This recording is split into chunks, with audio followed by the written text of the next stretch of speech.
We've all seen the movie Ice Age.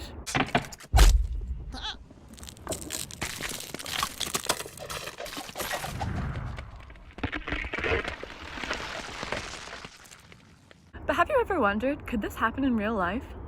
Well, it can. And it has. There's been a total of 5 reported ice ages throughout Earth's existence. Going back millions and millions of years, the Earth has gone through large cycles of drastic increases and decreases in temperatures as the Earth moved in and out of ice ages. This is seen on the animation as glaciers form and decrease on Earth's surface.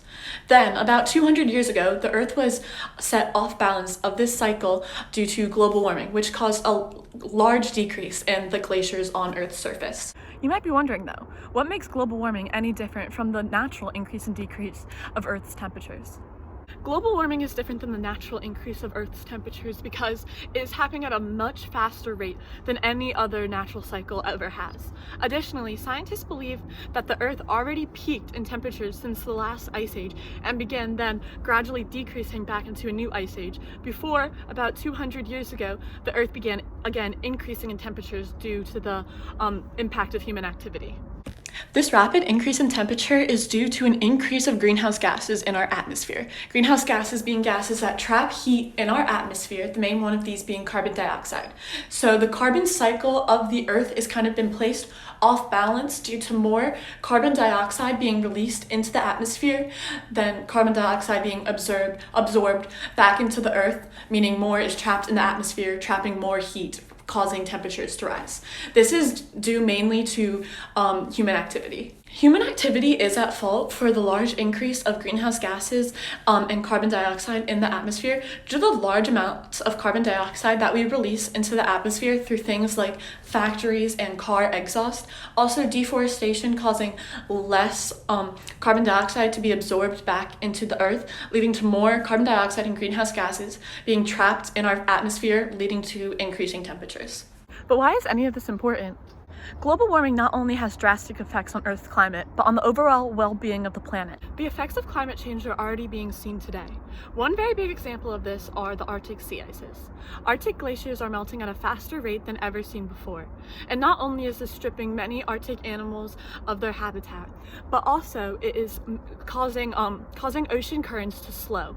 The slowing of the ocean currents affects weather patterns throughout the world, and also the distribution of nutrients throughout the ocean, which offsets aquatic ecosystems, endangering many marine populations and coral reefs.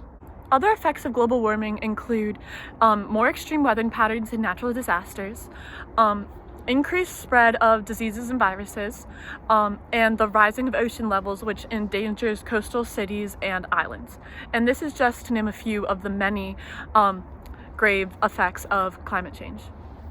But time is running out. Scientists predict if we don't act soon, the effects of global warming will be irreversible. In order to avoid this, scientists have calculated that by 2050 we have to reach net zero carbon emissions, essentially meaning that the carbon cycle needs to balance out. The amount of carbon emissions being released has to equal the amount being absorbed back into the Earth. In order to reach net zero carbon emissions by 2050, not only do we have to immensely reduce the amount of carbon emissions that we have, but also draw out carbon dioxide that is already in the atmosphere. In order to do this, we have to do things like replant forests and trees that can help naturally reduce the amount of carbon dioxide in the atmosphere, but also new technologies are being created that can manually absorb carbon dioxide from the atmosphere. One possible solution to help cut our carbon emissions is by turning over to cleaner energy sources. These clean energy sources include solar power, hydropower, turbine power, and also new discoveries has led us to begin to harness energy from the ocean, including by tidal power and wave energy. All these renewable energy, cleaner energy sources are a way better alternative to the standard way of producing energy through burning coal, oil, and other fossil fuels, which releases large amounts of carbon dioxide and other toxins into the atmosphere. So by turning over to these cleaner alternatives, it can reduce our carbon emissions immensely, which can help slow the effects of global warming.